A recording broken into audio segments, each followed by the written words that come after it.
Welcome back to Chapter 4. In this section we'll be talking about organizing and documenting your images. Chances are if you have all of your files in one folder like we talked about before, that is a very bad site organization. What you want to do is take all your files and put them into their appropriate areas. Specifically, something along the lines of putting all your images in one area, your audio in another, CSS in another, and HTML files over by themselves. We'll discuss that in just a minute. When you're talking about image organization, chances are you want to put all your images into a folder called Images. That just makes it easier for everyone trying to access what you're doing. If you want, you can also create folders for audio, for CSS, and eventually even folders that have their own files inside of them.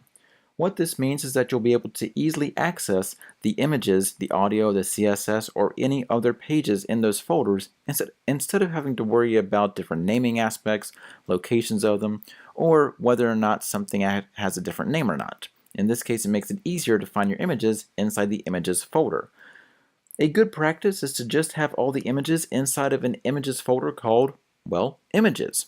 It's also good practice to have the file name lowercase, because in that case you don't have to worry about having the uppercase or lowercase issue like we talked about in chapter 1 and 2. In that case, it'd be easier to find and locate your images folder no matter what operating system or browser you're trying to load it in. For documentation, you want to make sure that any image you find has the appropriate documentation stored with it, whether it's the license, whether it's the site you found it on, because if you need to go back and find the image, or you need to go back and find the rights for the image, this way you know exactly where and how the image was obtained and what items have to be done for it to be actually used.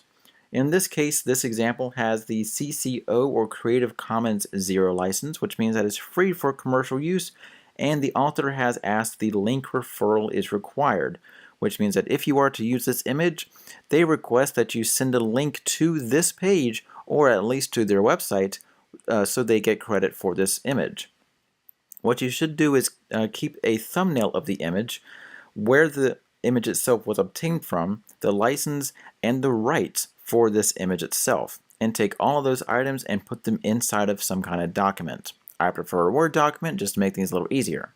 This way you can go back and find anything you need to at any time, in case the law comes knocking at your door, or in case you need to go back and find the image in case for some reason somebody lost it.